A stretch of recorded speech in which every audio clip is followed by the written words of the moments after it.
It's time for the Wrestling Perspective Podcast. What's going on? Dennis Farrell here. Here in a second, we are going to replay a Q&A Petey and myself did on Twitter a few nights ago. It was him and I, some beers at his mansion, which was nice.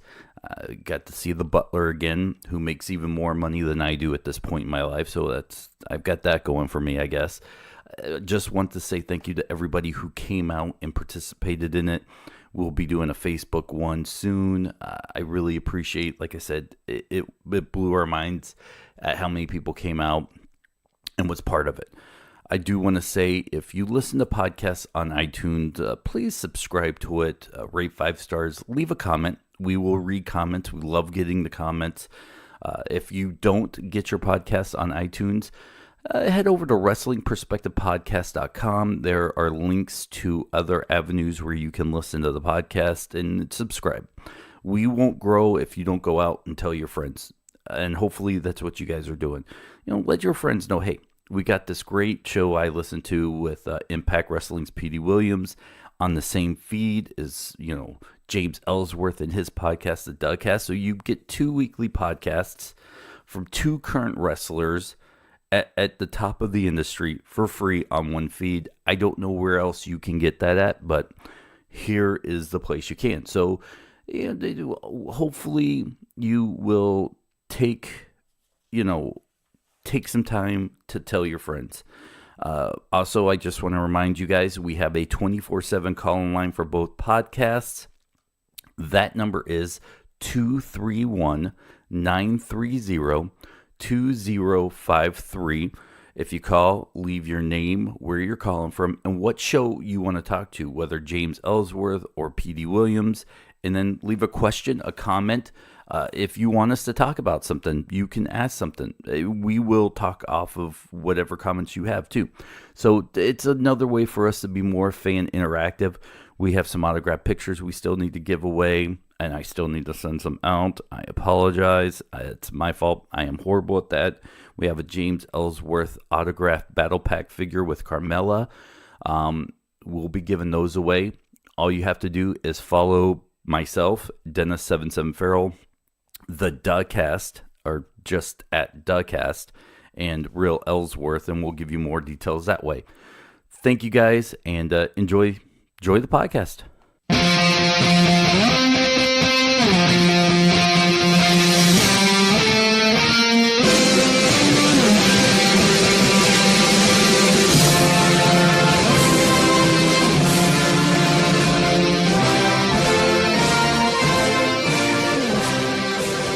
What's going on, everybody? Doing a live Q&A here, podcast recording. How's she going, eh? They won't hear us through the mics, so... Oh, okay. But we're, feel free to post questions for us. Petey's about to tweet it. When you tweet it out, put a little comment like, hey, doing a live Q&A, come be part of it. Doing a live Q&A. Retweet with a comment. Retweet with comment. Yeah. Let's see. And we'll post this here.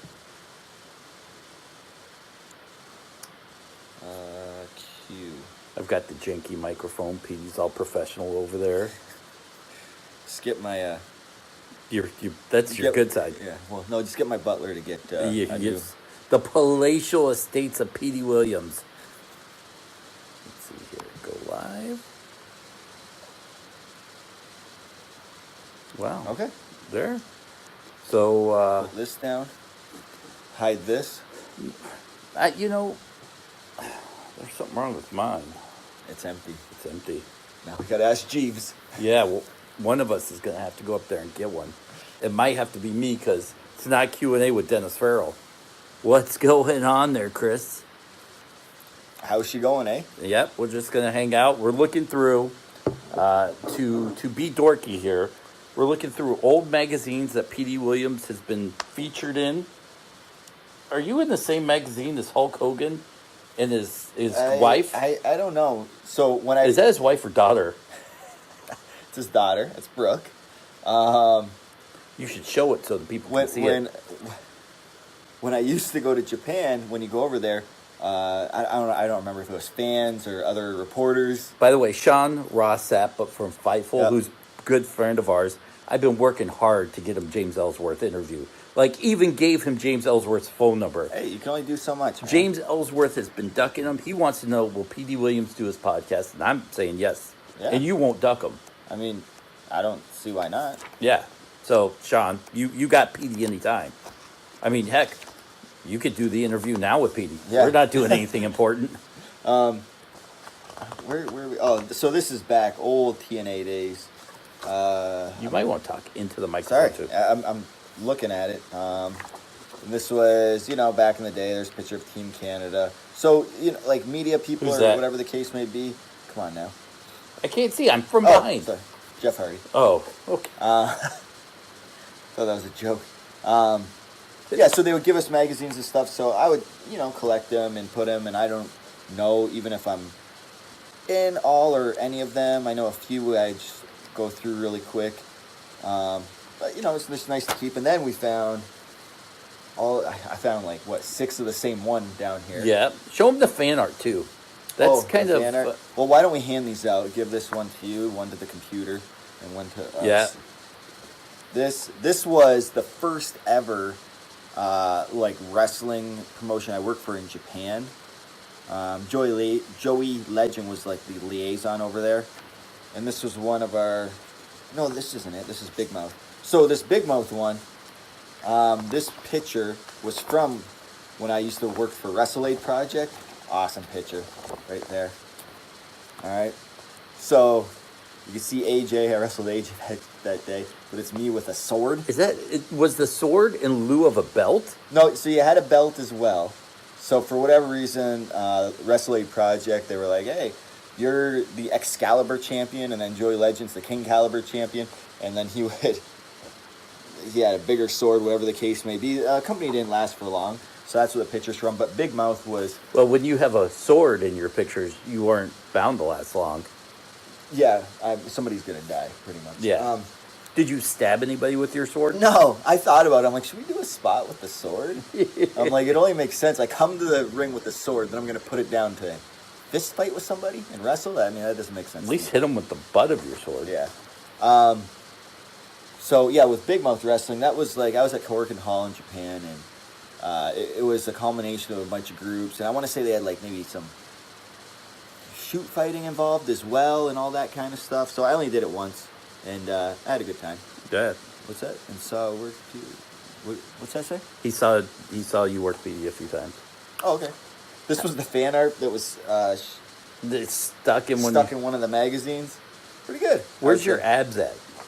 You look paunchy and fat in that fan. I don't even have any cheekbones, or I don't even know if I have any. I do have eyebrows. You look pale. Yeah. You're like James Ellsworth white in that picture. My knees don't even make sense. Look at my knees in the knee pad covers. Here's an interesting question. What's that? With WWE going to Fox soon, would it be possible to see Impact on USA? I'm going to say no, because Raw will still be on USA, right? And Raw will probably... WWE will probably block any attempts for Impact or any other wrestling to be on any network they're associated with. So whatever Fox owns, you're not going to see any other wrestling on that. Yeah, because in all their sister sites and all that, I know, isn't USA a sister site of?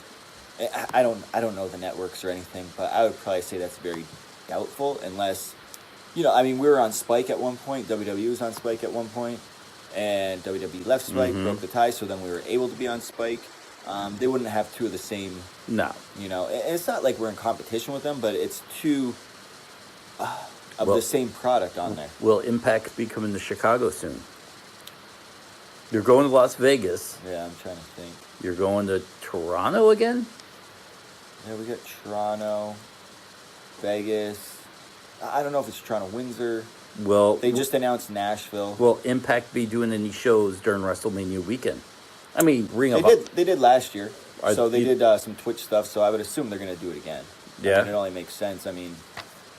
All the wrestling fans are there in one time. So, are they going to be going to Chicago? That depends. I don't know if there's going to be an upcoming pay-per-view going there, but we'll always do Twitch shows affiliated with another wrestling organization. So if there's another wrestling organization in Chicago that we could possibly do something with. As you call them, feeder shows. Is that what they're That's what the industry calls those small shows during WrestleMania weekend. Oh, those ones. Yeah. Where's WrestleMania this? New York. New York. Way to we were stay just connected. in New York. I know. Yeah, I mean, obviously, there's probably going to be a bunch in and around there. I mean, New York, there's shows every single weekend, multiple shows in New York, every single weekend. Look at this, and I found, oh, this is interesting. Look at this. Look at this. So this is ECWA Super 8 Flyer, 9th Annual Super 8 Tournament. But it also shows the list of the previous winners of Super 8. Ooh, read off some of these. Yeah. So let me. Wait, you were in a Super 8 tournament? Yeah. How'd you do? I won that one. It came down to me and you know him now as TJ Perkins in Okay. WWE. He used to wrestle as Puma. Wait, so you're a former Super 8 champion? Winner. So the first ever tournament, it looked like Ace Starling won, but like guys like Billy Kidman were in there. Simon Diamond. Yep. And the second one, Simon Diamond won it. If we don't answer your questions, by the way, feel free to re-ask them. Sometimes we may be looking away or whatnot. Second one in '98, Simon Diamond won it. Scotty Too Hotty was in it. Crowbar, Reckless Youth. I know Alex Shelley always used to talk about how much he loved Reckless Youth. Third one was Steve Bradley, but Matt and Jeff Hardy were in it. Chris Daniels, Christian York. Mike Quackenbush. Yeah, Mike and Quackbush on the second one. The fourth one, Chris Daniels won it. Chad Collier was in there. Were you only in one? Yes. Shark Boy, Trent Acid. The fifth one, Low-Key won it, but American Dragon, who is Daniel Bryan now. Spanky, who's Brian Kendrick.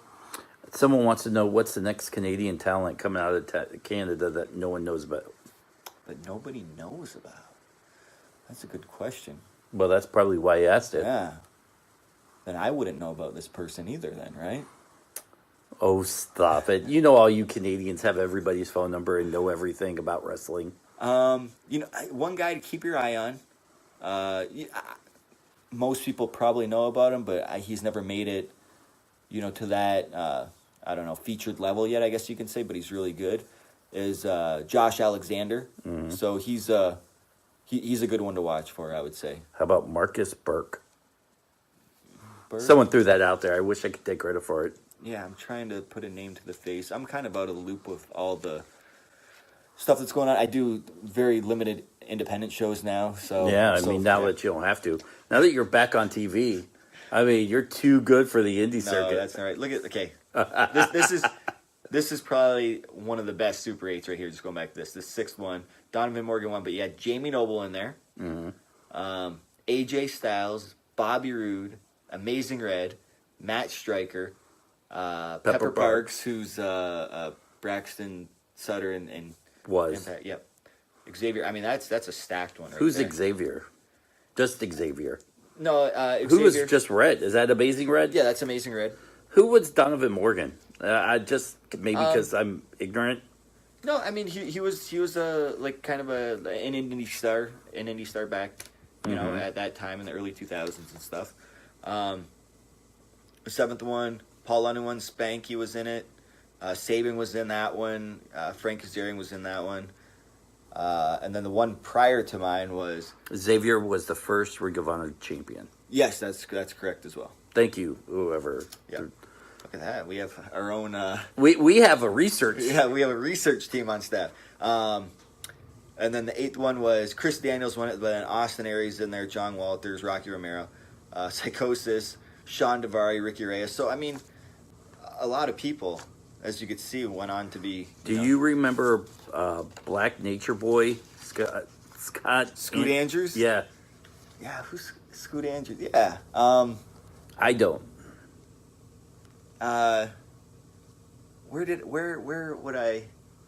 But yes, I know Scoot Andrews. Do you know personally? Yeah. Well, not like you and I personally. Well, that would be personally. Yeah. But yeah, I want to say maybe California. I really can't remember. Let's look at some of these other magazines you have. You have old WWF. He's a Florida guy. Magazines. Old school ones. Yeah, so back when I was, so look at this, 1990. 1990. So You could take that. That's what, 28 years ago? Yeah. So I mean, I'm just like a kid at that point, right. like under 10 years old. You were a little Canadian destroyer. And you know, I was just before we went on, I'm looking through this. I'm like, what is this over here? And like some of these interviews, it's just like so ridiculous. There's really no substance in any of this. It's kind of just like highlighting wrestlers. Look at trivia. Let's do the trivia. All right. So trivia time, people. All right, let's do a tag team. This is from 1990. Remember, 1990. Who was the subject of the recent? Oh, see, this wouldn't make sense because they're asking about a recent magazine. So let's skip that one. For how many seconds are tag team partners allowed to be together in the ring? Ooh. You don't see that nowadays. How many seconds are tag team partners allowed to be in the ring at the same time? Yeah. I'm going to say 7. No, that's incorrect. And with having a stronghold in Canada, would it be possible to have a Canadian tournament? And we have a guest in the chat room, 5. Yeah, it's 5 seconds. You 5 know, seconds. They always do the count of 5 again. Okay. Nowadays, though, usually after the hot tag, it's like the ref's like, get out of the ring, and he's trying to count, and then it's just all. Yeah, it doesn't even make sense now. Or if you watch like an OVE match, it's just it's lucha rules. There's no tags whatsoever. What's the next question? Let's see. We could go through all these and do all the questions. Let's see. I'll just pick a random one here. Oh, here's an easy one. Jake the Snake Roberts, hails from Stone Blank, Georgia. Oh, that's easy. Yeah. Stone Mountain. Yep. It's the same as Apollo Crews, who's being built from Stone Mountain, Georgia. Stone Mountain, Georgia. Here's one. What Texas town does the Widowmaker call home? Remember the Widowmaker? Barry Windham? Barry Windham. The Widowmaker, Barry Windham. What Texas town? I don't know. Says here Sweetwater. I wouldn't have got that. Okay, Sweetwater, Texas. Yeah, Barry Windham, folks. We'll do one more. Let's really? See. Well, we got so many. On this book, we got like look at that stack of books down there. Well, you can't see them. Let's see here. Someone wants to know the most used wrestling finishers. Yours, the Canadian Destroyer, or the Code Breaker? I may go Code Breaker on this one because even you still the Code Breaker. So that's a big correction. And if you do your research, and people can do the research, it's the second podcast in a row. Okay. So I was doing my slingshot lung blower way before Jericho was doing. When he came back and started doing the Code Breaker. FYI, no big deal. Wow. But that move was being used. Like before I even ever made it to TV or anything like that, I was doing a lung blower. I actually used to take how I first started doing it, take the guy's wrists and pull them down that way. Yeah. And then it was like, okay, back of the head. Then it turned into like, it evolved into the slingshot over lung blower. And then Jericho came in and started doing it, and then a Code Breaker. Now everybody calls it a Code Breaker, and even when like Don Callis calls my matches, says, "Oh, there's Petey William with the slingshot or Code Breaker," and I'm like, well, sure, whatever. Petey, here's a good question. With all the stuff going on about the WWE and Crown Jewel, if you were on the WWE roster, would you go?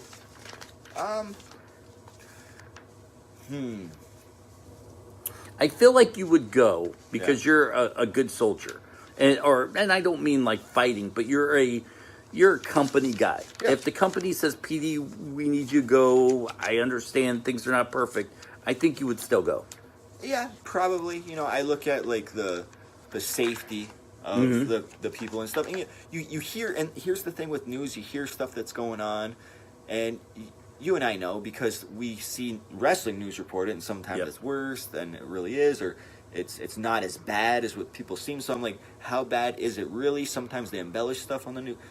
Who knows, right? Right. So go over there, check it out for yourself, and then I'm the multi-million-dollar company, like WWE. They're going to be taking extra precautionary measures to make sure that their investments, like the wrestlers, are safe. So what do you got there? Another. Hey, what's coming soon to the WWE on the back end? What? Would that be on the last page? Like, hey, get ready for the next. Yeah. I don't even know. Viewpoints. They have a crossword puzzle as well. Don't wrestle with your gift ideas this Christmas. Hulk Hogan popcorn. Yeah. Oh, wow. All right, let's go to the quizzes. All right. This is, by the way, this is what Petey and I do when we're not recording. We just sit around and we're like ultra wrestling nerds together. My best friend's better than yours. See, I don't even think you could say this anymore. What? You can't, but we got to, these are Okay, so quizzes this in the is- time. 91. Is it 91? Yeah. November of 1991. Oh. So it says, I guess you could say this. What foreign country imports the greatest amount of copies of WWF magazine? What foreign country? Foreign country, so not the United States. Canada. Incorrect. Really? Yeah. Who would it be? Great Britain. I can see that. Yeah. Greg Valentine was recently pictured in WWF magazine draped in lays. Potato Where chips? was he? Lace? Not lays. I don't know where he was. Hawaii. Okay. Lays. Okay. What city hosted 2 WrestleManias and was also the site of the first WBF championship? It's either Las Vegas or Madison Square Garden. I thought you were going to say the other one. Atlantic City. Atlantic City. Yeah. That was close. Let's see. Where are we? Right in the middle. Oh, here we go. This is when they're trying to sell T-shirts right now and stuff like that. All right. All right. So the title is WWE stuff or WWF stuff. Thanks. Whose WWF T-shirts read "What a rush"? I would say the Legion of Doom. Yeah. I was Johnin, by the way. Oh, this is an interesting one. I don't know the answer to this. What dermatologist-tested item is now advertised in the WWF's merchandise catalog?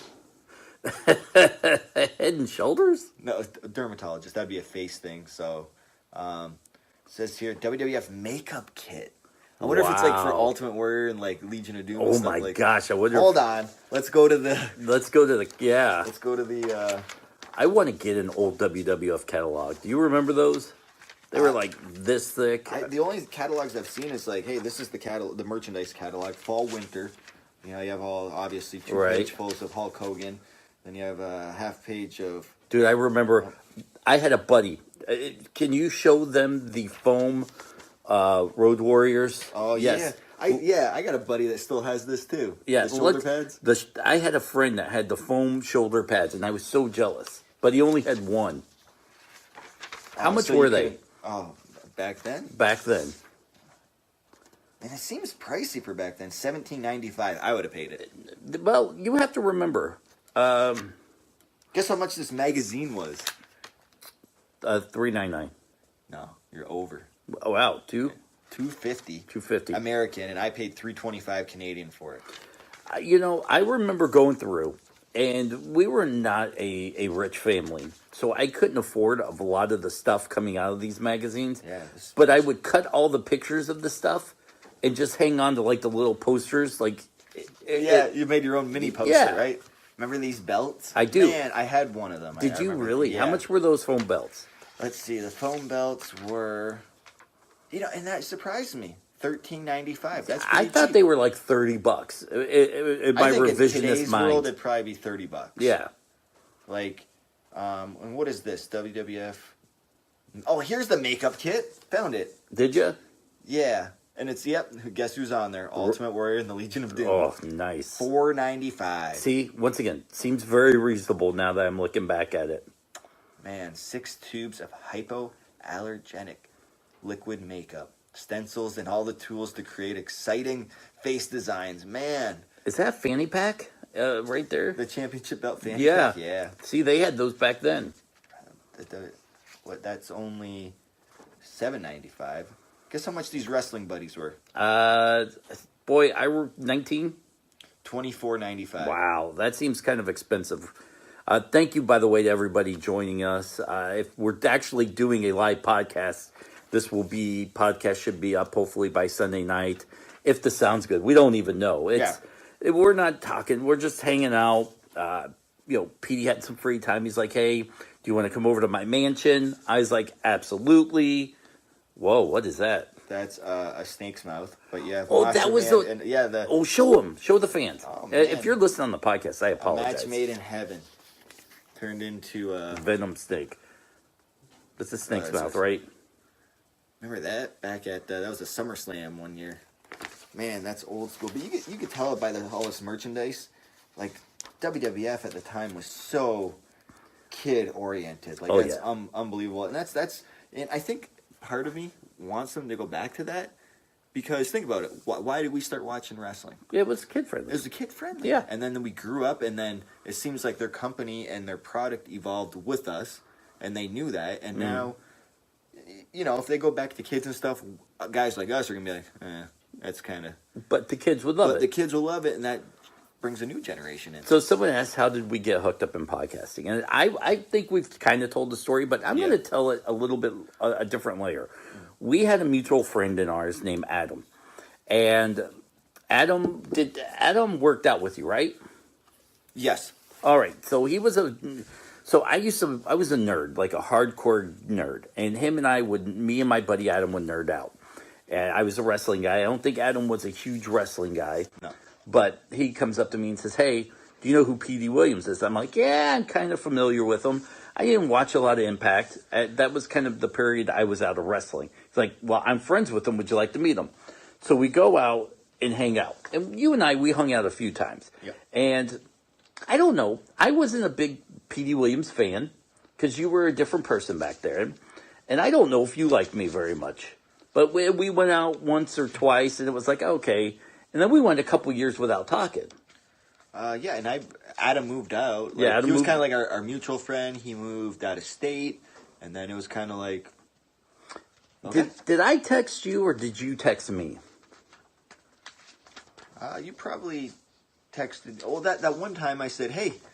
I think the first time we kind of hung out without Adam, I was like, hey, you have a daughter that's my daughter's age. Yep. I have a birthday party coming up. Do you want to come? I did. Yeah. And then you came. I did. I had fun. That was a fun time. And then, I enjoyed hanging out with your kid more than you. And then, then I think from there, we kind of lost touch. We lost touch.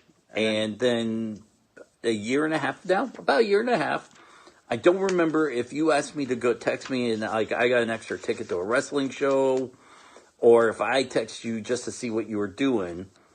But one of us reached out and it turned into, well, the WWE's coming to town. Yeah. Do you want to go to Raw? I'm like, you know what? I'm too cheap. No thanks. You're like, they're free tickets. I'm like, all right, I'll be there. You twisted my arm. Yeah. I'm all about the free. So you come up to my former work.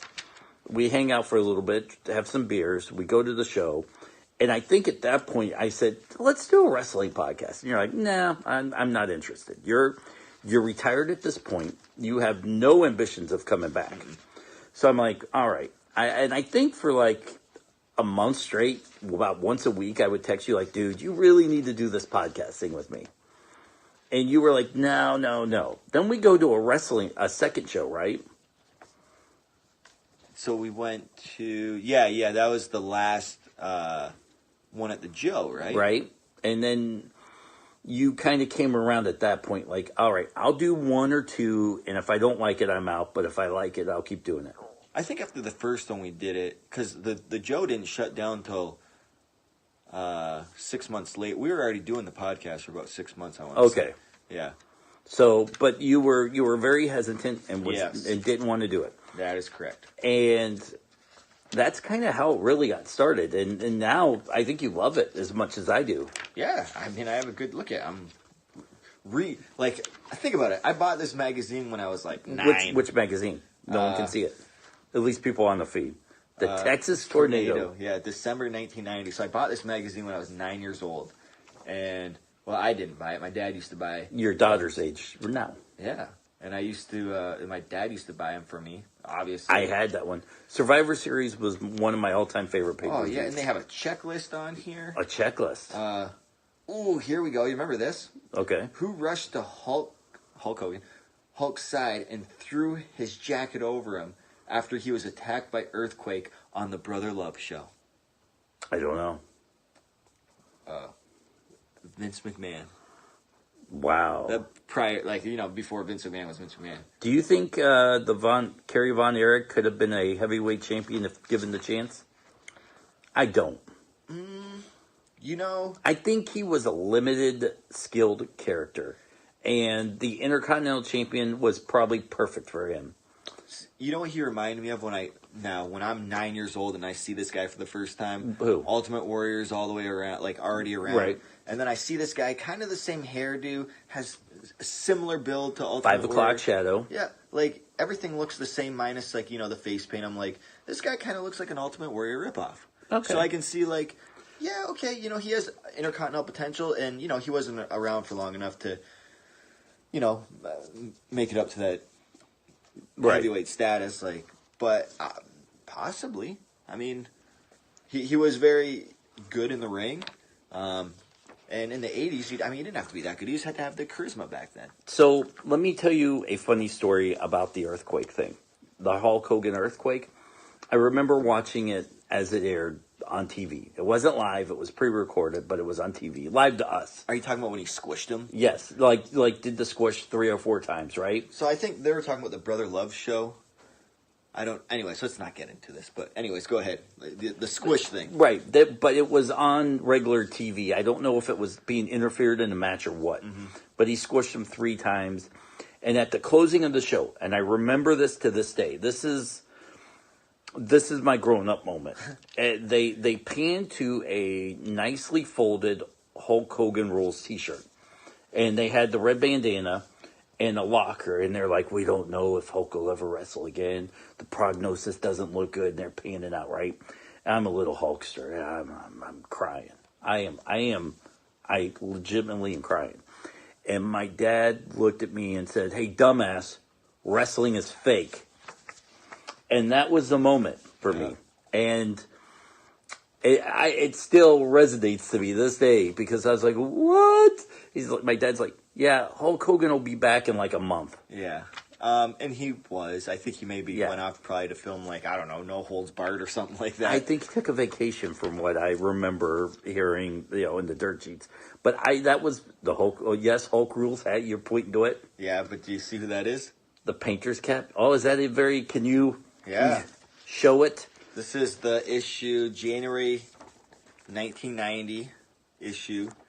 And you got the Hulk Hogan hat being worn by Stephanie McMahon. I have no idea how old she is there, but probably very, very young. Yep. But there it is. So Vince even used hey, you got to you got to wear this hat. I'm not paying you. That's right. We have nobody to model this hat. Go ahead and do it. Hulk won't do it. Yeah. And we need a kid. Wow. Look at it, they have a little baby in there. Look at that. That's crazy. Look at it, and there's Shane McMahon. No, I'm just kidding. I'm like, really? No. He used all his kids for that. Yeah, I'm Hulk wondering. Hogan must pose. Here's the, pre-internet and all that stuff. You had to order, fill it out and mail it in and stuff. I wonder what would happen if I mailed it, filled out a bunch of stuff, oh mailed my it in. Gosh. Just for fun. I mean, I think you should. You have to put your Visa number down. Wait, check or money order, Visa, no MasterCard. Oh yeah, MasterCard. I don't even, wow. Signature. And what else? You got to add up your own shipping and handling and stuff. Wow. WWF Merchandise Department, Stamford, Connecticut. Yeah, we should fill one out and send it in. That's what we should do. Dude, the internet's telling you to do it. When the internet says to do something, you should do it. The internet's never wrong. Is that what they say? Do it? Yeah. All right. I wonder where it would go if they would look at this and say, we don't have this. Because look at the order numbers. It'd be the best $20 you ever spent. Yeah, if I wanted this Brutus the Barber beefcake towel, you got to write down 50-00114. I mean, they would probably look at this and be like, what is this? I bet you they get them still. I guarantee people are like, yeah, I think it's funny, and let's send it in for a joke, and they probably just throw it away. They don't got time. They're getting paid. They're they it'd probably be funnier to us doing it than when they receive it. They're just gonna be like, oh, one of these again, and toss it out. What else we got? This is another one. We have a stack. We're going to go through all of them. So you look at some of the worst SummerSlam main event pay-per-views of all time. I'm thinking of the August 27th, 1990 SummerSlam. What's the card on it? Look, it's a double main event. You got Hulk Hogan with the tugboat. The tugboat. Tag team match against Earthquake with Dino Bravo. Dino Bravo. Okay. Then you have, at the time, WWF champion was Ultimate Warrior against Ravishing Rick Rude. And then here's the undercard. Intercontinental title match, Mr. Perfect versus Brutus Barber Beefcake. And then tag title match, you had Demolition versus the Hart Foundation. Love Demolition. Yeah. Love both those teams. I mean, that was probably one of the better matches on the show, probably. But look at that. Like, just, I don't know. I don't find it as a big... Well. The history. There it is. Is your childhood memory right there? Oh, God. Is that all your dreams? Oh, okay. Hulk's future in doubt. They had you That's hook, it. line, and sinker. I'm not lying to you. I remember it to this day. Like, that is one of my fond memories. It's, Hogan, 9/11. I mean, yeah, I remember that all. You're putting Hogan getting squashed by Earthquake right up there with 9/11. For my memories growing up. Yeah, I do. That was my 9/11. Demolition was a ripoff. It was. Look, it was absolutely a ripoff, but I still loved it. I'm not going to lie to you. I can like rip-off stuff. Yeah? Yeah, right? Yeah, sure. Yeah, I mean, everything in wrestling's a ripoff of something. Absolutely. All right, let's see. What do we got here? Oh, here we go. The history of WrestleMania. WrestleMania's 1 through 5, so that's why it's only this thick. Yeah. If we're not, I don't even know what WrestleMania are on now. 33-ish? Yeah, 35. 34. 35 coming up. Yeah. 35 coming up.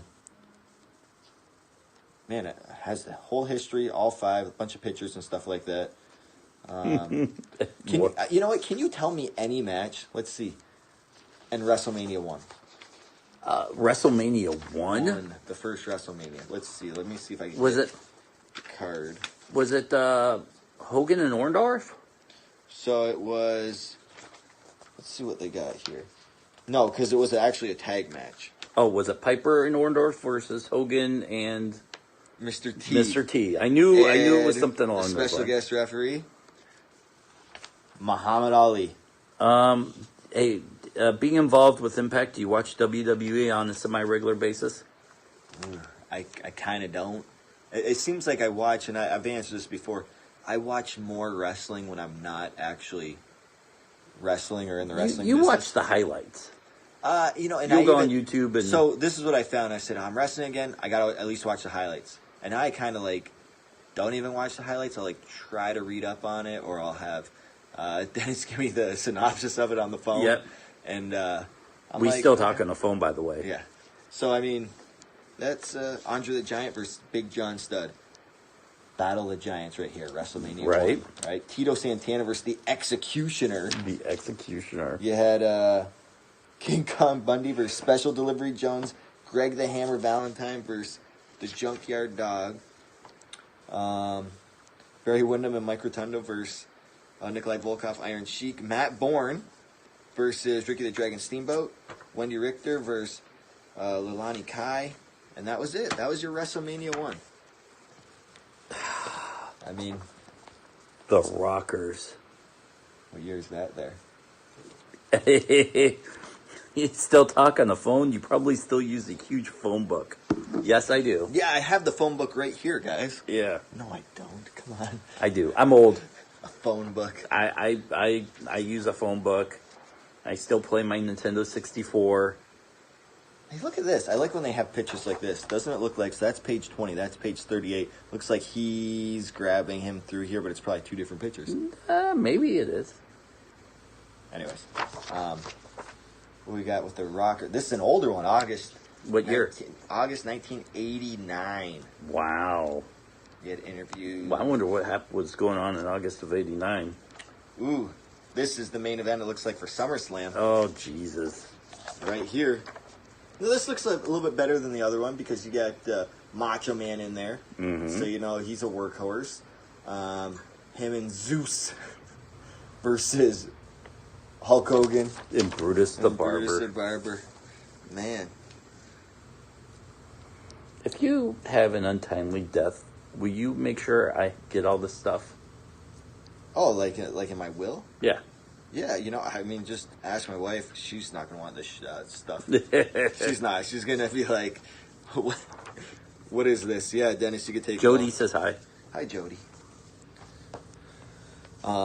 Let's go. What we got under here? June of 89. The Barbarian. This is the cover for June of 1989. What's going on with this? What are they trying to promote here? Looks like probably the results. Who knows? Of WrestleMania 5. I was at this one right here. I think this is the program from it. 1993, August 30th. The Palace of Auburn Hills in Michigan. Mm-hmm. It was SummerSlam, where you had Lex Luger. He was getting the big push at the time against Yokozuna, who was the heavyweight champion. Lex Express. Yep. And then it ended in a countout. I remember that. Okay. Lex Luger had the bionic, the metal plate in his arm and right. hit him, and then he went outside, and it was a countout, and then they started playing his music, and balloons dropped from the ceiling, and everybody's like, yay, he won. But I was like, is the countout? He doesn't have the belt. But okay, they fooled everybody. Yeah, they're like, we know this, and you never want to end a pay-per-view like that. I mean, you never want to end a pay-per-view on the count out, and who knows why they? Oh my goodness, look at the 1, 2, 3 kid hung up. Wow, look at that right there. It's awesome, great. That almost looks like Brock Lesnar. Ludwig Borga. Hey, if anybody knows Sean Waltman, what? Steiner. Yeah. Jim Cornette. Steiner at the bottom there. Oh, yeah. I was the Steiner guy. So Steiner told me a story one time. Tell the story. You don't do much Steiner talk. No, because I've already told it all. So all of it?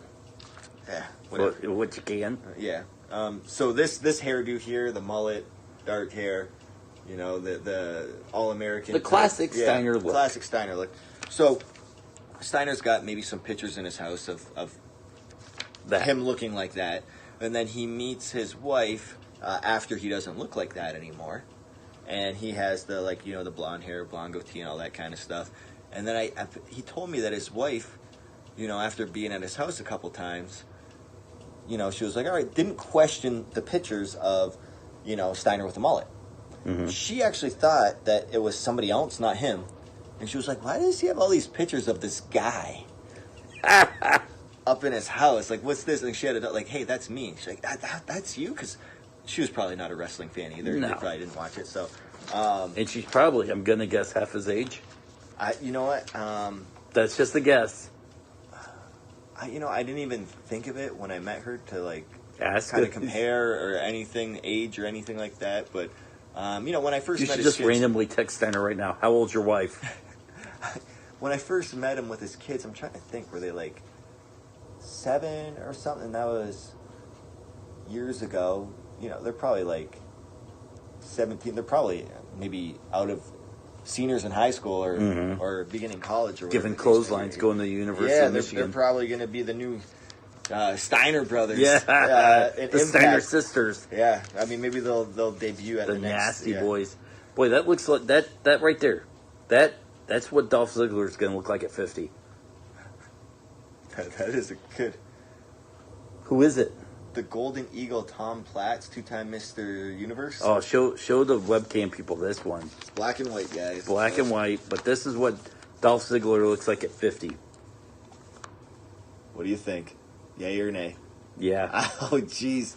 Maybe that's where Ziggler got his look from. Oh, my God. It was probably Vince going, because he was big into the ICO bodybuilding, yeah. And it was probably man, you need to look like the Golden Eagle, Tom Platz. That's what you got to do. Oh, okay. He was big back in the day. Yeah. I don't even know what I'm looking for in here. What is this again? Oh, this was the program. Yeah. Someone asked, what was your all-time favorite match? To watch? Yeah, just or just all-time favorite.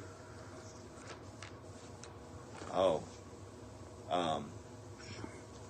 I wish I could remember for me what pay-per-view. You know what? I can't remember what pay-per-view it was. But a lot of people really knock this, but I was a big fan of the whole Black Scorpion angle. Oh, you told me about that with the finish at the end and all that stuff. Yeah. Have you ever watched that? Yeah, I think I ended up watching it, and then Flair, right? It was just Flair that revealed. It ended up being Flair. Yeah. I mean, it gets panned by the professionals, but that was in the wheelhouse of me growing up. Yeah. And I was a WCW guy, as I say on just about any podcast. I followed it from the very beginning. Who was it? You know, this was when Sting had the broken leg. Could have been just about anybody, and it ended up being Ric Flair. I thought it was perfect. I still think to this day, it's one of my all-time favorite storylines. If you haven't watched it, when we're done here, go YouTube it, because I think it was great storytelling, no matter what the inside industry people say. It's tough to say what your favorite match is. Like, I remember back when WrestleMania 6 was around. Like, Hogan versus Warrior, I thought, like, man, I never saw anything like that, because Hogan actually missed his leg drop and stuff. Like, just stuff like that. Now you look at, stuff nowadays, everything's just topping each other. It's really tough to say what my favorite match is. I don't even know if I have one. I remember this was a big deal because this is him right after winning the belt. And I'm like, he doesn't have any face paint on. Oh, no. You know, because I don't think he's wrestled a match long enough to get tired. Yeah, or to have the face paint rub off. What do we got? Here you go, brother. There it is. And look at it has the two. I remember this one. This one was the double cover. Yeah, and I would look at this and I'd be like, man, who's gonna win at WrestleMania? You know. So that was a big build-up. I remember that match being huge. Let's find some more trivia. Trivia? Okay. Randomly pick one. Probably the worst pitcher. So this is September. Were you a Duggan guy? I wasn't. I never understood. I mean, he was like, I didn't have a problem with him, but I was never like, Hacksaw, you got to win.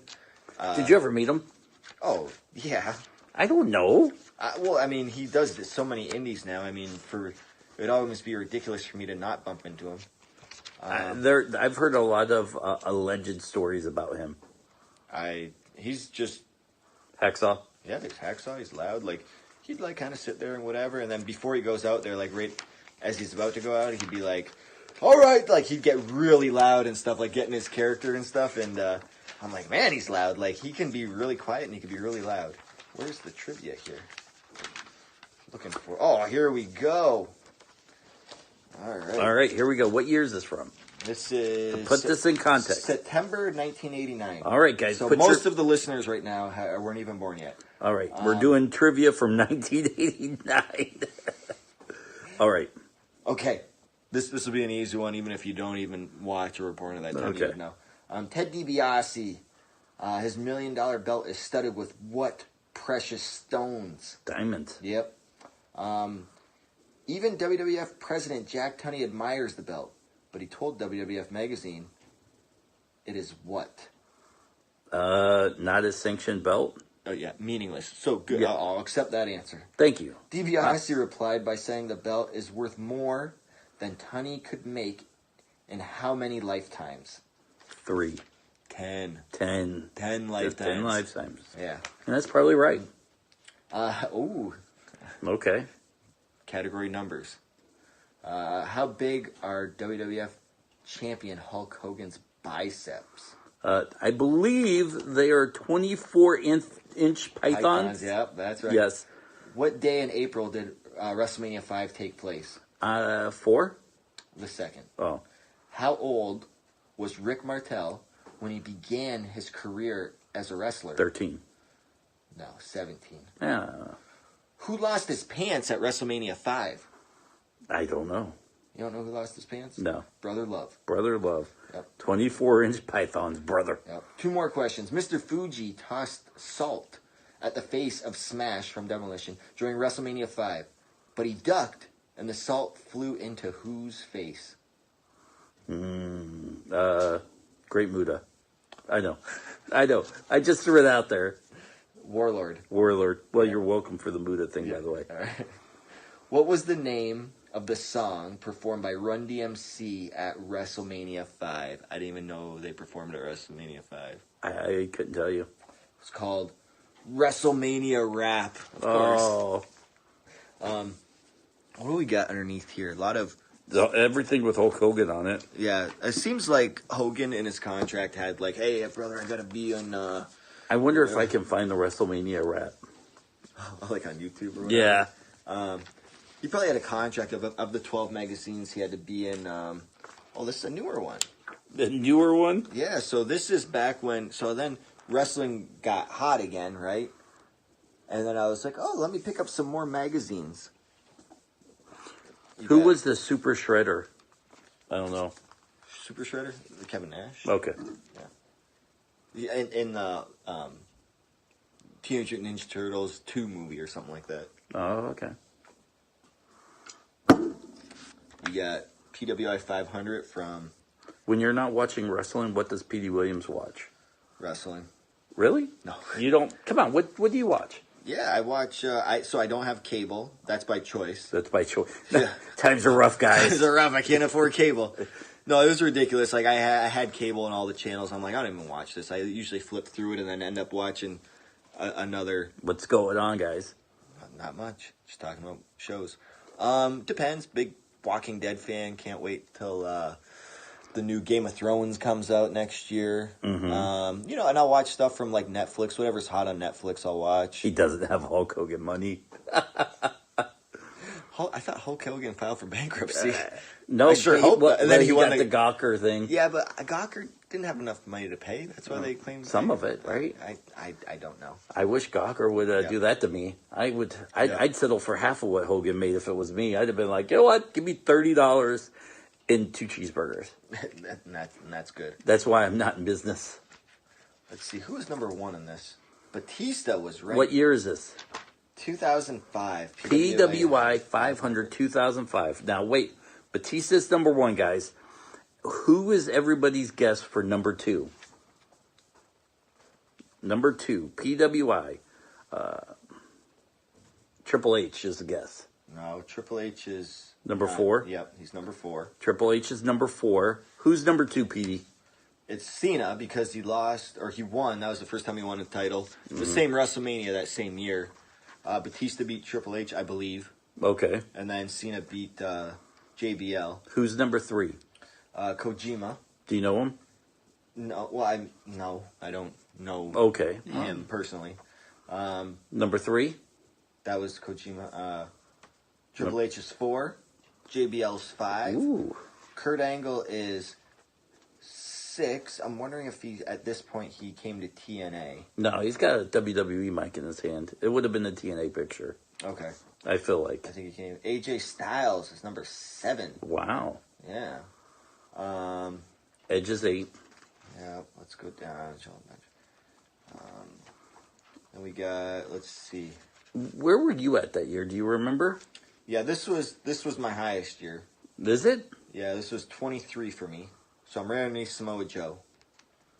And that was the year I won the Super 8, won the title.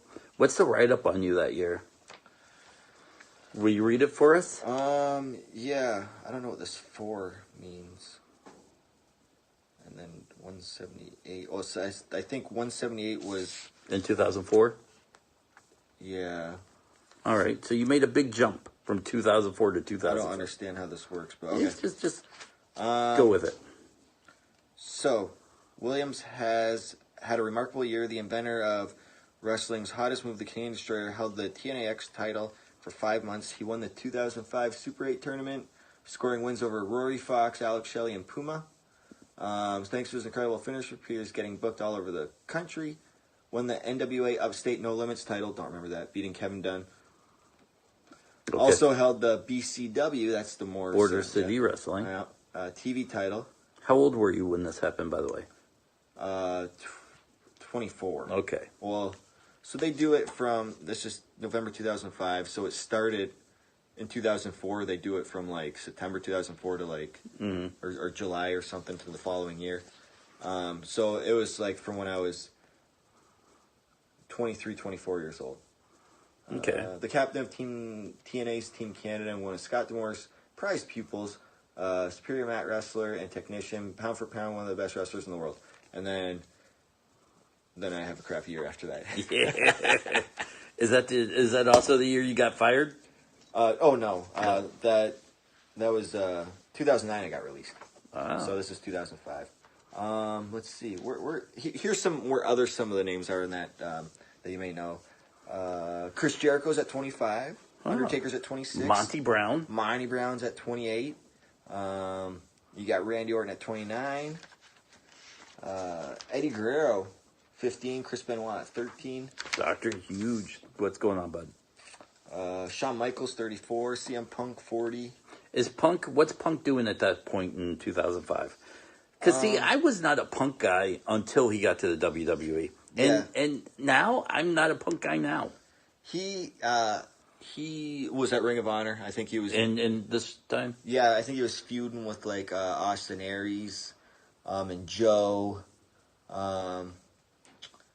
Let's see. Hector Garza Sr. Yeah, Hector Garza. So Hector Garza's, if it's the same Hector Garza that I used to wrestle with, he passed away some years ago. Right.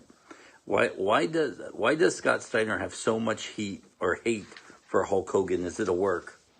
I think he really hates Hulk Hogan. Yeah, I mean, that was a bad time in WCW. Like, real bad. Like, they were all like... And you can't let it go. Yeah. Steiner's not known as a guy to let things go. Yeah, he's not. It was tough because I think in those contracted days, like, guys were making all this money, and then they also had, like, certain clauses of, like, people they wouldn't work with or people that, that they got certain creative stuff and all that. I want to say, like, one time Terry Taylor, like, was writing the show, and he wrote this awesome, like, 3-hour show, and then he presented it to Bischoff and was like, hey, this is the show. And then Bischoff goes, yeah, that would be awesome. However, this guy can't work with this guy because he can't lose to this guy, and this guy, won't be able to do that and that and that and that. So, I mean, it was a tough show to write. If none of the wrestlers had creative control, I mean, we might have got a better product in WCW at the time. Well, Chris Benoit. Yeah. 14th annual. What year is this one from? So this is the year before, 2004. So you're at 174 that year? 179, maybe? 178. 178. Who are some of the guys that were ahead of you? I mean, come on, be honest with me. In what? Hang on. Take on the Canadian... what's your take on the guy doing the Canadian Destroyer on the blow-up dolls? And I didn't see who said it, but someone said they're a big fan of you. Okay. I mean, wrestling's mocked so much nowadays. I mean, I think that was like the same promotion where Kenny Omega fought an 8-year-old girl, which I thought and lost. Yeah, and then he fought that blow-up doll, and I thought that was so entertaining. Just because, I mean, the way he was doing it and stuff. So, whatever. It's fine. It's entertainment. I come to understand that wrestling is entertainment. All right. Like, it's just, that's what it is. Well, let's see here. Would you go to the WWF if they wanted you to? Honestly? Yes. Probably not. Really? Yeah. Come on, there's no way that you wouldn't. I live here. Against the wall. Yeah, I live against this wall.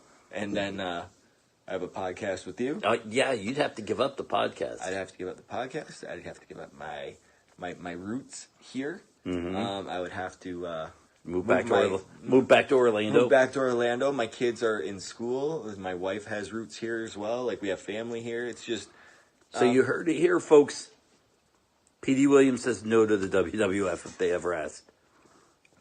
Now, did you ever if they work said, with hey, I have a 20-year guaranteed money contract for you for X amount of dollars and you don't have to move to Orlando, hey, then that could be a yes, right? Yeah, right. I mean, it all...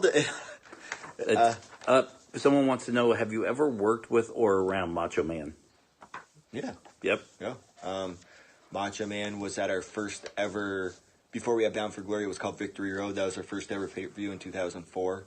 That's the one where I wrestled AJ. I think Jeff Hardy and Jeff Jarrett were wrestling each other. And then Macho Man, I think, came out at the end of that pay-per-view. And then the next month, which I believe was like December or something, Macho Man was in a tag match, like a 6-man with like him and AJ and somebody else. It wasn't DDP, but against like Jeff and Hall and Nash. But yeah, he was around for a couple months. I believe that, I think he wanted to win the title, but they didn't want to put the title on him. I mean, he couldn't do he was really limited to what he can do. So, do you still talk to Bubba Ray Dudley? No, I mean, that was a question in the chat room, not me asking. Not really. Okay. I mean, if I see him at shows, yeah, we get caught up and stuff. But I was there. I talk about that was still one of my all-time scariest moments. Talking to. All right, but seriously, back to my question for you. This PWI list. Yeah. Oh yeah. Okay. Go ahead. Do you ever go through it and go, how the hell is this guy ahead of me? Come on. So probably in 2004. You did? I was no, just I would go, for example. Let's go. I'll give you an example right here. Okay. And you guys can be the judge. So 161 Predator. Okay. Yeah, exactly. Johnny Nitro. So Johnny Nitro, that's John Morrison. But in 2004, what was he doing at that point? Was he at the top of the WWE doing all that cool stuff then? I don't remember. The 05, 04, that's about the time I was out of it for a while. He was Johnny Nitro for a little bit in WWF. Or E, I don't know what they were at the time. And I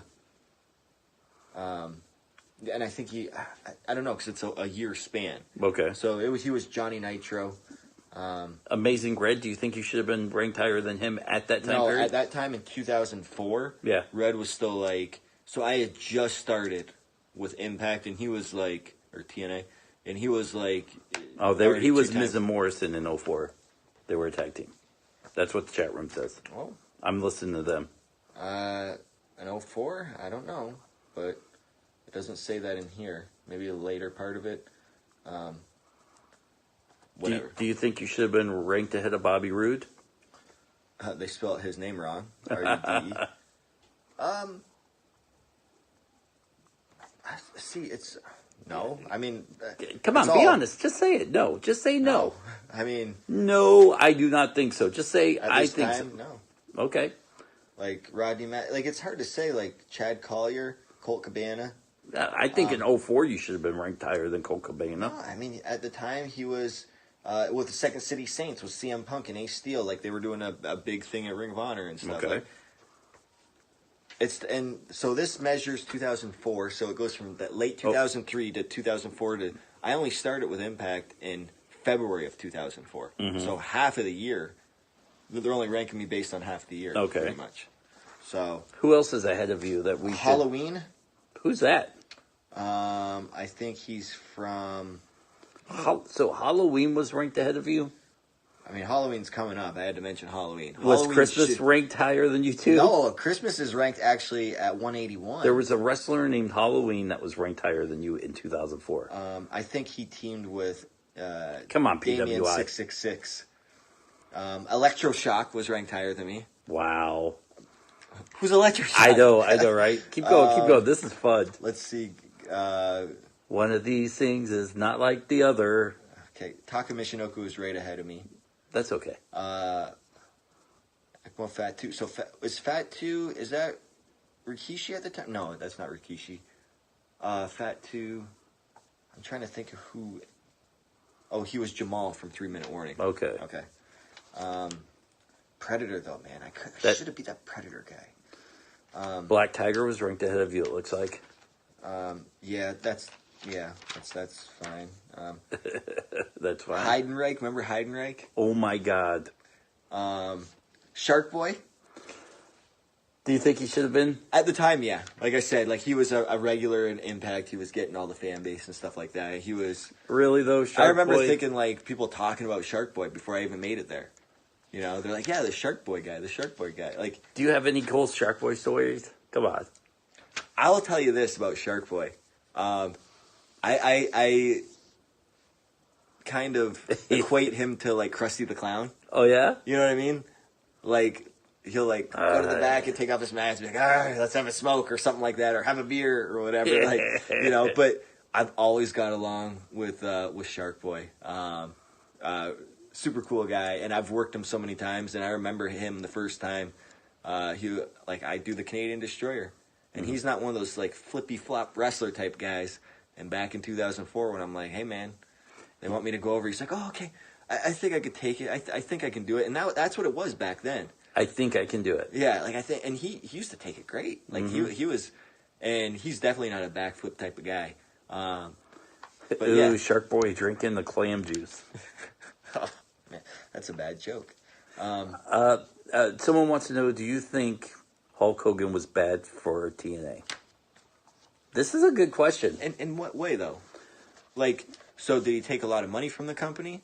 Yeah, because, I mean, he demands a high paycheck, right?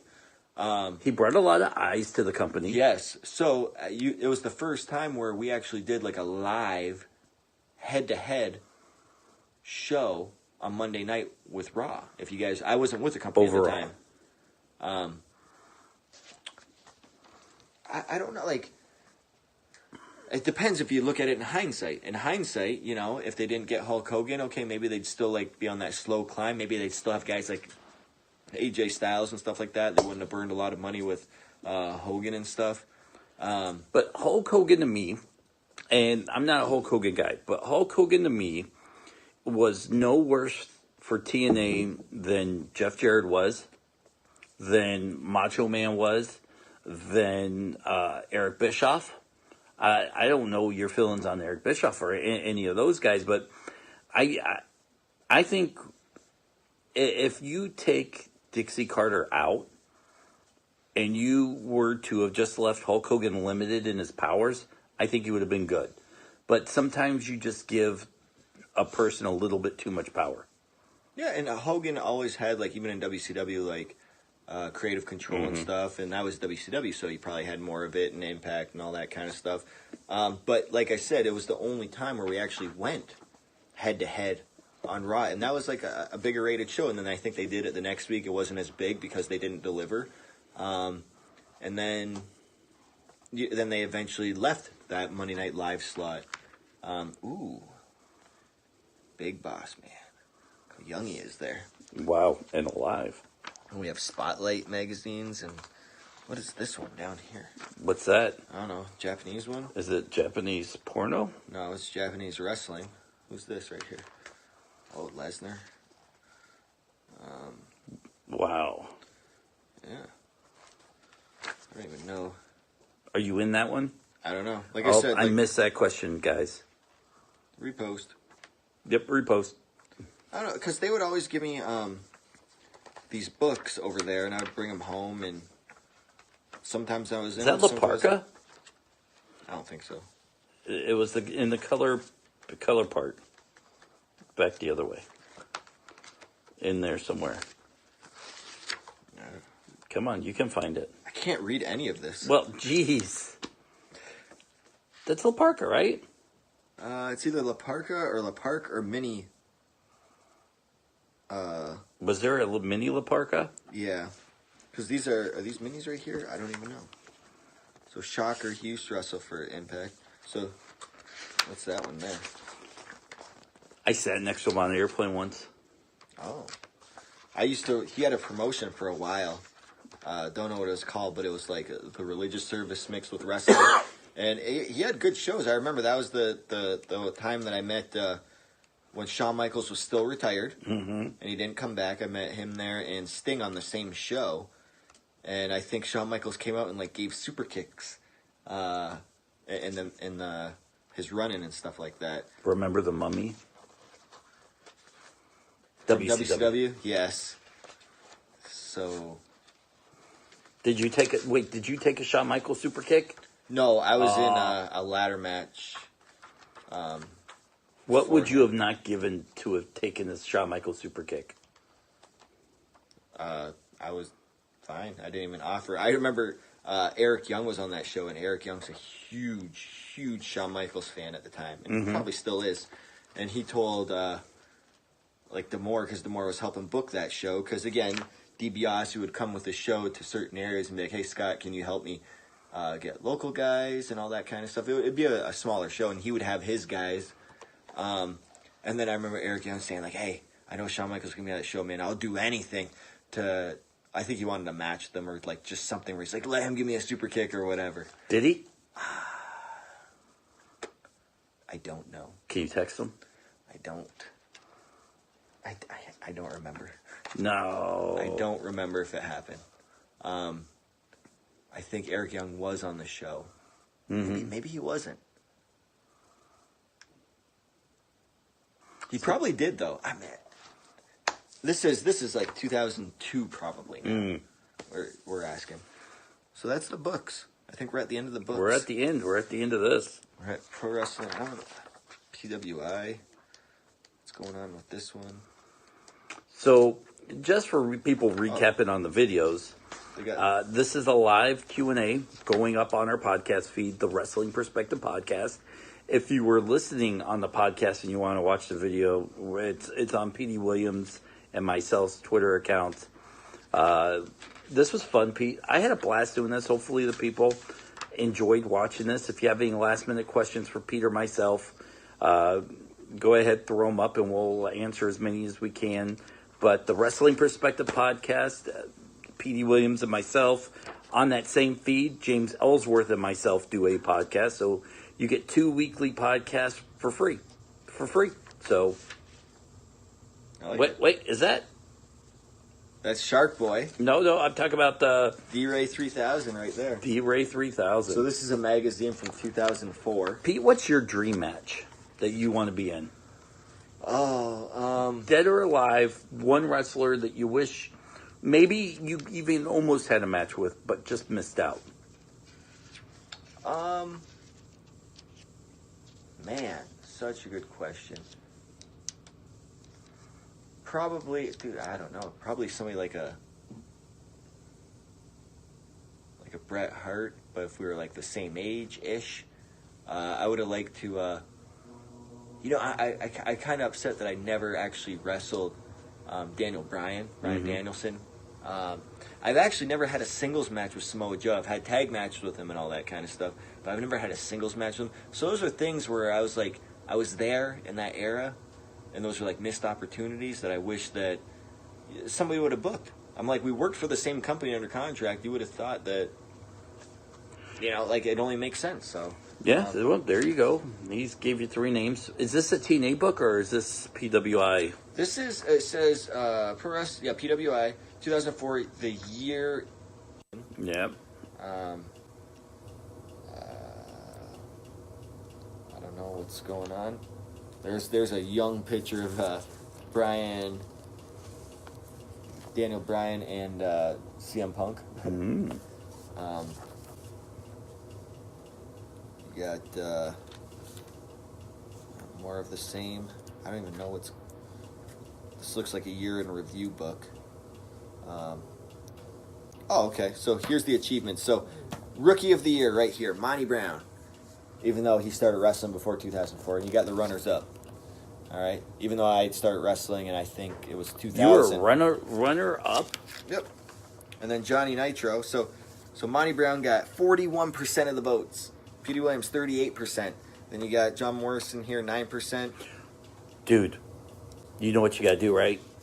Take a picture of that and tweet John Morrison and be like, that one time I got more votes than John Morrison for Rookie of the Year when we were not rookies. Please do that. Please. I'll do it. When we're done with this, he's going to do it. So look for that one. Inspirational Wrestler of the Year went to Eddie Guerrero. Mm-hmm. Runner-up was Chris Benoit. Okay. Let's see. Most Improved Wrestler of the Year, Randy Orton. Comeback of the Year was Edge. Woman of the Year, Victoria. Who were the runners-up? Trish Stratus, Stacy Keibler, and Molly Holly. Wow. Feud of the Year, Triple H versus Chris Benoit. He who shall not be named. Followed by... Chris Benoit is not redacted from this podcast.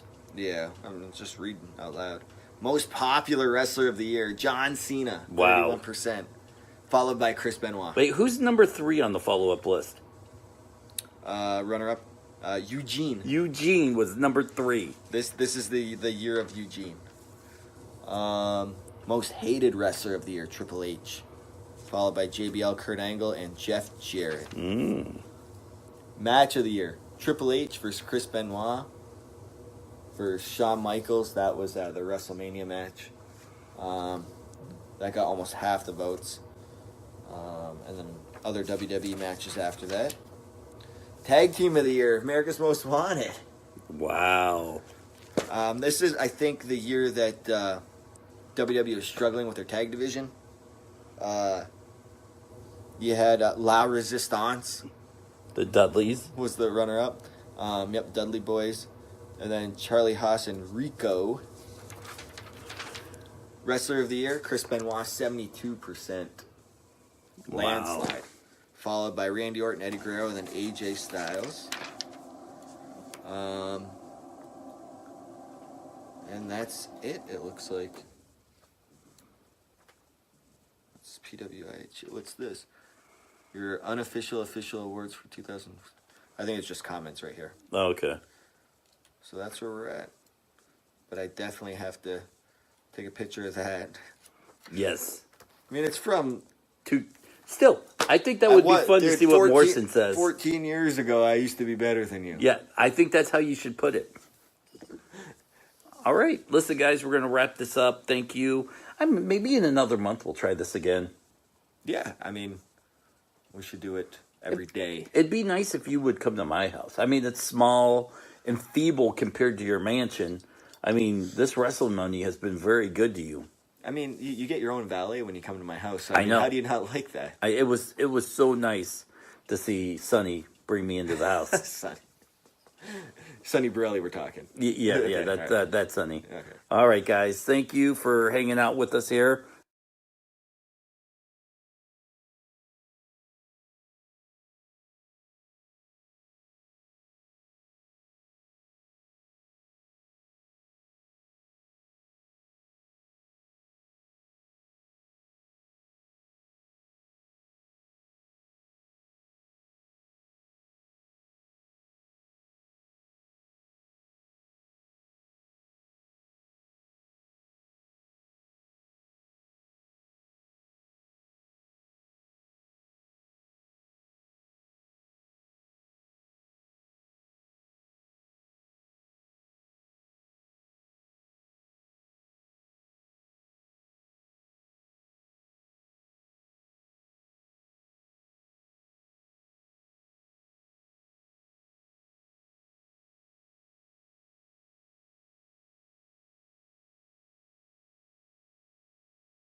right, welcome back to the Wrestling Perspective Podcast. Normally, it's myself and Petey Williams. I'm flying solo on this interview, talking to somebody who I've been really excited to talk to. I've been a huge fan of his for the longest time, and he knows this. This isn't me blowing smoke up your skirt, because you know this. RJ City. Thank you. Did you adjust my levels? Did you test my levels here? I did. I have You can headphones on. You can bring the mic up a little bit if you want. Oh, I didn't want to. Okay, I'm bringing the mic up, everyone. Yes. And really, what does Petey add to the show? I Nothing. thought he was here. I thought he was just behind me and whatever. He's real short. Why don't you get him to do a couple sound bites? Like, sounds great, fun stuff, and then you can just dip it in and tell him to take the week off. No one would ever know. No. No. But I got to tell you, I'm really excited because I've been a big fan. I got to meet you for the first time in Buffalo 6 months ago. Ish. Yeah. And I got to tell you, you were really kind in a locker room that sometimes isn't very welcoming to outsiders. No. I got to first and foremost say thank you. Well, I hate the insiders, so I'm drawn to the outsiders. Yeah. Normal-looking person? Cool. You don't have a fragile alpha male ego? Well, let's talk. You're How a are little you? paunchy. I like you. So here I am. You are here. Let me start out with probably the obvious question of you and Arquette. Yeah. That seems like to be Nightmare. for you. It's hell. But I thoroughly enjoy the back and forth when this first started. It was something you don't see anymore. No. Especially with social media, and you guys took it to another level. Well, everyone is loving each other, and I feel like there's so much niceness and positivity is very forced and very fake. So I'm big on, as long as the negativity is truly authentic and you're justified in doing it, I think it's important to put it out in the world. So I happen to take that out on David, who was at the wrong place at the wrong time. How did you guys become associated? Because it seems like David Arquette. Now, I'm old enough to have gone seen Ready to Rumble in the movie, and sadly enough, it was probably my parents' money I spent to see that in a movie theater. And that's why they disowned you. Exactly. Yeah. Because I was a WCW guy. Right. Sadly, once again, why they disowned me. Yeah. So, to be able to, you're more friendlier than I am, but he's returns texts. He's very grateful. Someone that thoroughly enjoys the wrestling business. But when I think of, all right, David Arquette's coming back into the wrestling business, you are connected with him. How did that happen? I'm not a fan of David. Okay. I'm a fan of his father, Louis Arquette. He was an actor. I'm a fan of his sisters, Rosanna, Patricia, Alexa, and a fan of his grandfather, Charlie Weaver. So, I care more about everyone else in his family but him. And he started following me on Twitter, for real, and then just started really stepping on my tweets. I would tweet jokes, as I often do, and he'd basically just restate the punchline in his own words. And I was like, that's kind of a dick. And then he's verified as a mom, but he would just, so it would stay at the top of my mentions. I'm like, this guy's just siphoning whatever. So I called him out. I think kind of as a joke, but I called him out. I'm like, whatever. And then he called me out, and I was like, whoa, I guess we're doing this. And then his sister got involved, and a bunch of people got involved, and it turned into a thing. And it's available on Twitter. I collected all the tweets, and you can read the timeline basically of this entire thing as it happened, and that's exactly how it happened. You should turn it into an audio book where you and him read the tweets back and forth. Yeah, it would just be me sighing a lot too. Well, it's just me really destroying him. Because the common wrestling fan would go, all right, this was probably in the works. Someone hooked him up, and to hear the story, and I tried to get the story out of him, and he kind of said to say along the lines when he was on the podcast. I go, all right, they're working me, right? But wow, that's really how it happens. That's so generic, being real and knowing me as people do, and now they know him and seeing us backstage. They're like, oh, this isn't a gimmick. You have basically a 12-year-old boy that you have to babysit and tag team with. So that's where I'm at. My negativity is authentic. My opinions are valid, given my experiences. Do you kind of take him under your wing and really teach him stuff, or do you No, go it's into more this? like sit in the corner. Okay. Don't walk into traffic. Right. That kind of thing. I've seen you guys interact. So when I watch you guys, it feels kind of like that, where you're like, all right, just watch what I'm doing. take 3 steps. If you take 4 steps, you die, and I don't want to talk to you ever again. Yeah, and of course he takes 8 steps. 8 steps. And not only injures himself, but injures me too. Wow. And then somehow we keep winning. So You keep going, right? Yeah, well, the deal was, so after we wrestled in Hollywood, and they beat him, and I gave him a black eye, which is a pretty clear message that I do not like you, we got challenged by Frank the Clown and James Ellsworth. Sadly, Are you familiar with James Ellsworth? Have you heard of him? Let me tell you. I'm gonna edit this part out later, but let me tell you about James. Yeah. And then the deal was, so David's begging me to team with him. I said, I'll only team with you if you get me on a talk show. And what talk show have you been on? Still waiting to hear back. So far, this is our second tag team match, and I've yet to even hear back from one talk show. Well, sadly, this is the talk show we got you on. He paid me $5. Oh, well, here we are. It's been fun. That's the last match we're ever gonna have. Yes. So yeah, now we keep winning, and he wants to keep teaming, and then people are liking it despite my best efforts.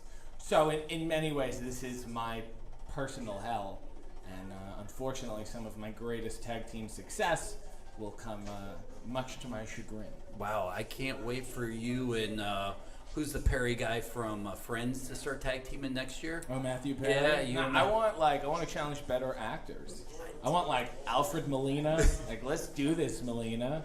The guy who played Alf even is a better actor. Yes, you know, the small person, Yeah, the little person, yes, the yes. dwarf. Half the time he was a dwarf, and half the time he was a puppet, and you can tell Alf-wise.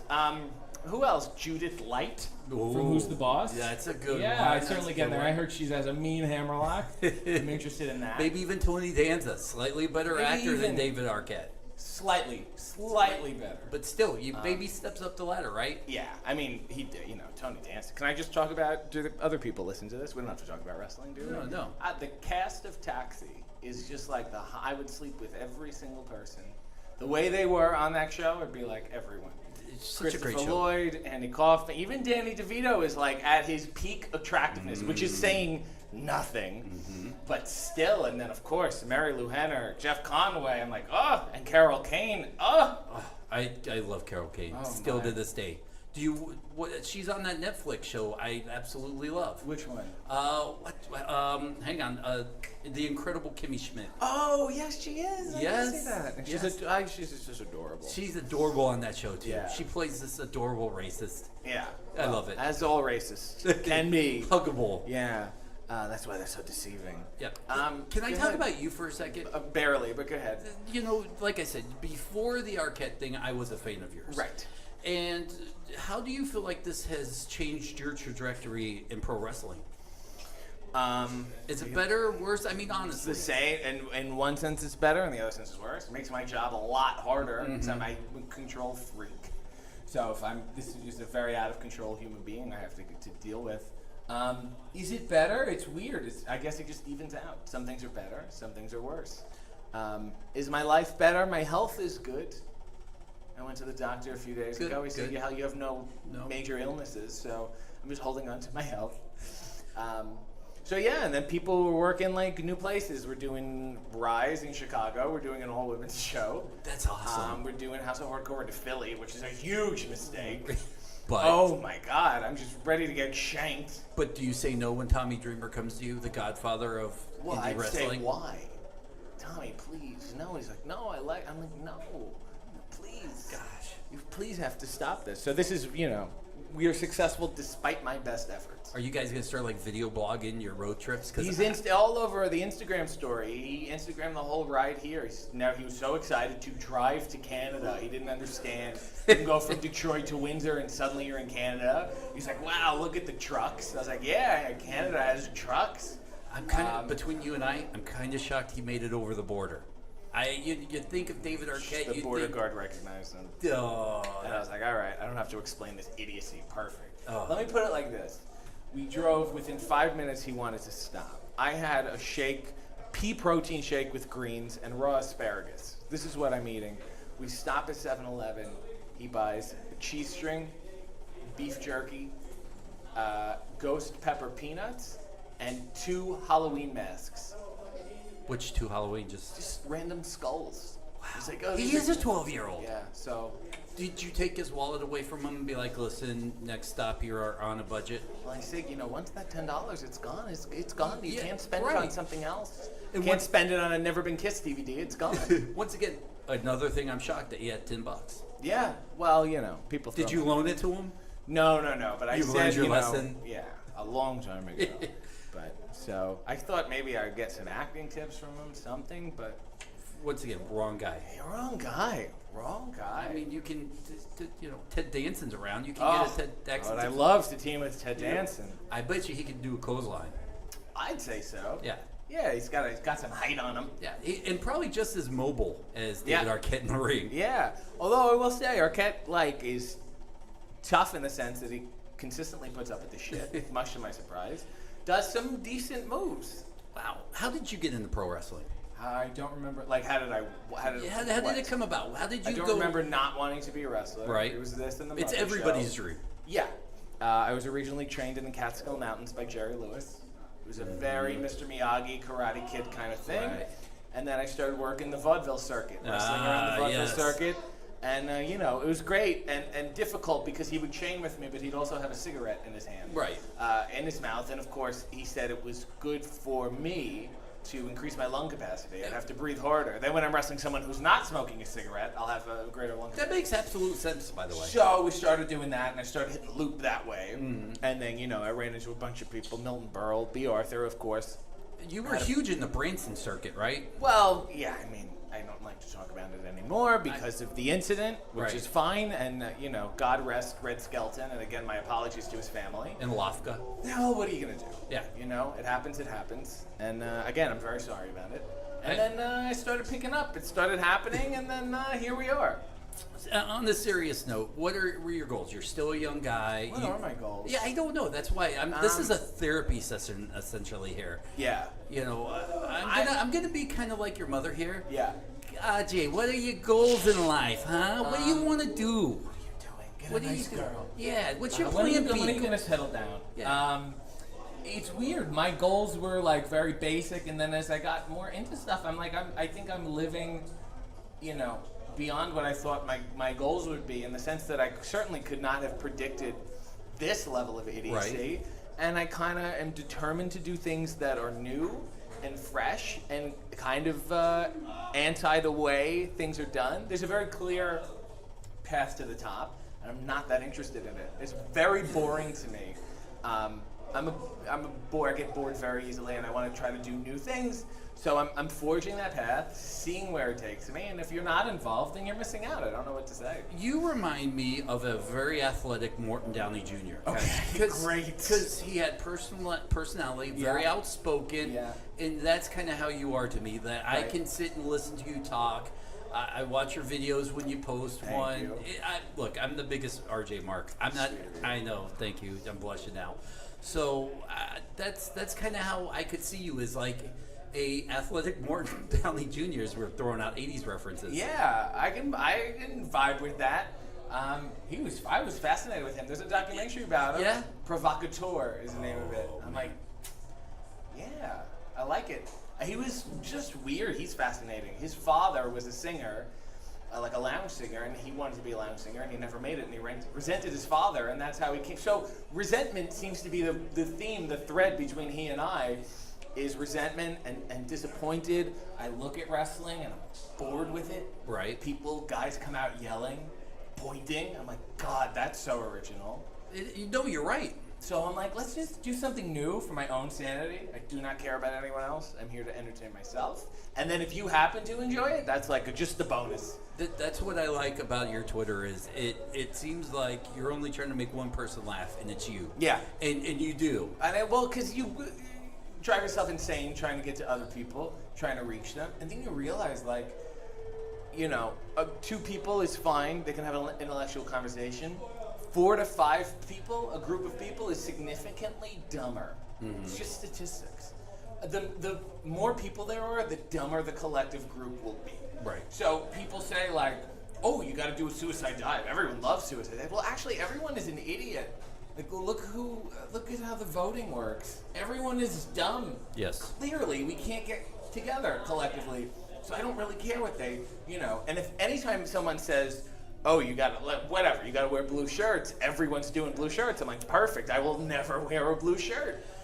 You had a spot, and I'm not going to give away any of your match, where I sat back and thought that was the most genius thing ever. Everybody's laying on the ground, right? And it looked like you could have done, a suicide dive over the top or second rope. Instead, you blew a kiss to the crowd, and I thought, Jesus, that is the most RJ City thing to do. Yeah. I loved it. Thank you. I mean, everybody else, I'm just making a hard left when everyone else is going the other way, and I'll see where I don't profess to be a genius. Certainly not, but I'm like, let's just see what's up over here. And then some people have joined me on that obscure journey. Have you ever thought about doing a podcast? Not even a wrestling podcast, just a live podcast, because you have the personality, you have knowledge, you're entertaining, and I feel like it would be something I would listen to. Kind of similar in a sense as that Coffee and Underwear. By the way, love it. Thank you. I do watch it. Thank you. Sunday mornings, 9:30, facebook.com/RJCity. It's just nice to do a little. It's a little podcasty, but then I can also directly talk to people because people comment and whatever. And then like last episode, we talked about the Bosnian War. I said it as a joke, and then I started learning stuff. So I'm like, all right. I think it's good to set the expectations low, always, and being live is nice. And again, I feel like so many people have podcasts. Right. And I feel like every friend I have has a podcast. I'm like, come on my podcast, come on my podcast. I'm like, I don't want to, Well, I appreciate you doing mine then. Well, yeah, no, this is nice. It's just a lot. Everyone's like, oh, and it's like, what do you do? Oh, we just talk about stuff. I'm like, great, thanks a lot. But yeah, I don't know if I would want to do a podcast unless I really had an idea that like warranted it, and I went. Okay. And you're someone that could pull that off, by the way. I feel like you're original enough. Thank you, but I don't, I don't want to force it, and I'm happy with the Coffee and Underwear so far. I've been doing it for almost, I think maybe 10 months, I got every week so far, which is weird to think about. Every Sunday morning I'm doing this. I'm like, okay, it's a weird little thing, and then, I had David on.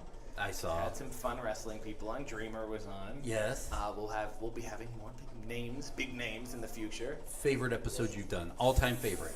Favorite the one that if someone said, all right, RJ, I'm gonna check out one episode, but what's the one you tell people that they should go to?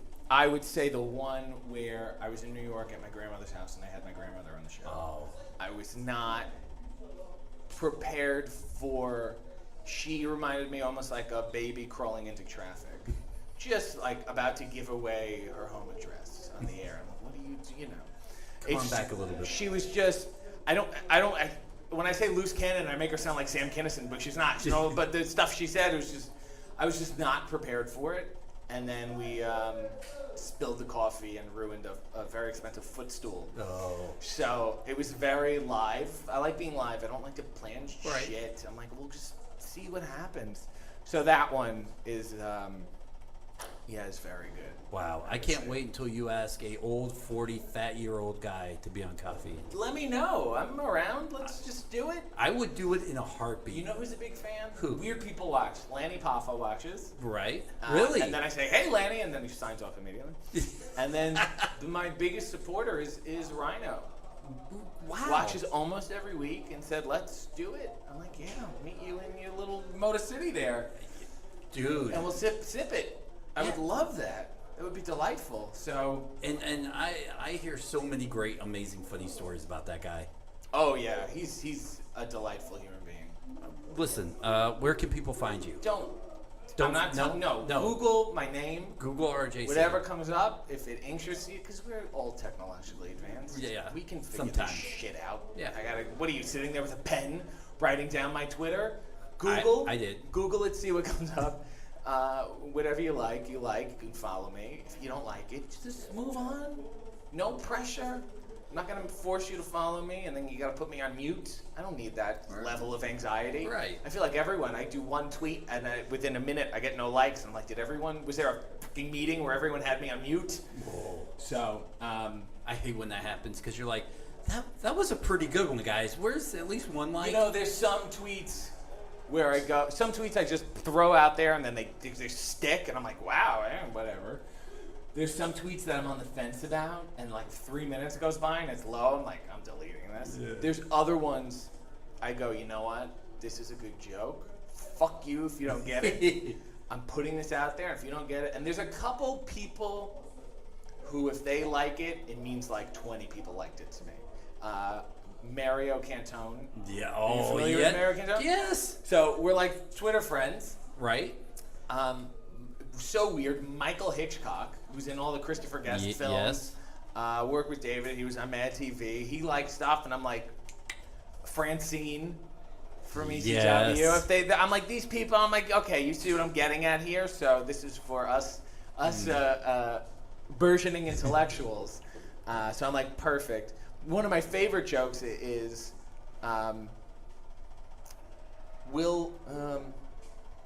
does Orlando bloom if Bill withers? It's my favorite. I love it. If you don't get it, it's your problem. Way over their heads. It's over your heads. If you don't understand it, you need to do some cultural work on yourself. But then other ones, most of the time, I'm just a mess of like, did anyone like, what did I even tweet this? Any thoughts about bringing in, and I feel like I have to ask this, another Arquette family member into this storyline? Well, I was heavily warned by David to not fuck with his sisters because they will go dark real quick. Those are his words. So you And went they are there, right? terrifying. No, I was like, no, I was scared. You know the line then. He got his son involved a little bit. Charlie, Who's a big RJ City fan. big RJ City fan, which is the best. And and the cat's in the cradle and the silver spoon. Good luck getting the rights from Cat Stevens for that. And then Yousev, whatever his name is now. Yousev, isn't it just Yousev? Yousev Stevens. Yeah, works for me. Sure. And then his wife got involved. I cut a promo when we wrestled in Hollywood on his wife. And then, I don't know who else wants to Does get he have involved. like a second or third cousin that wrestles or something? That would be great. I thought he had a Oh, yeah. He's Katie Arquette Yes. in Pittsburgh. And we're going to be in Pittsburgh. They just announced it November 10th. So I'm going to have to disappoint the whole family. All right. Listen, it's hot here. We're sweating. Yeah. It's like a sauna. Let's wrap Hey, this up. Petey, that was amazing. Thanks, Pete, man. You were so good. If- I love talking to you, Peter Williams. Yeah. Big fan, sitting right next to me. So much insight. If you ever listen to my podcast, Yes. which one day I hope you will. Yes. Maybe I'll pay you per episode. Right. You'll understand that this is like how the interviews go. Perfect. Petey- Slap his name on it. Yeah, I Yeah. use PD to get the guests, and Yeah. then PD will be like, "Oh, Chris Sabin, welcome to the show," and then it's me asking all the questions. Of course. And he's like, sounds great. And then every once in a while he'll go, "Hey, Chris, do you remember that time?" And then it's like, Typical big shot celebrity. Yeah, Shows yeah. up for the payday, doesn't really contribute. he's the David Arquette of my podcast. I'll say. That's right. How about the Canadian disappointment? Petey Williams. All right, Pete, I hope never listens to this anyway, so you both have that in common. So Thank you. All right, thanks. God bless.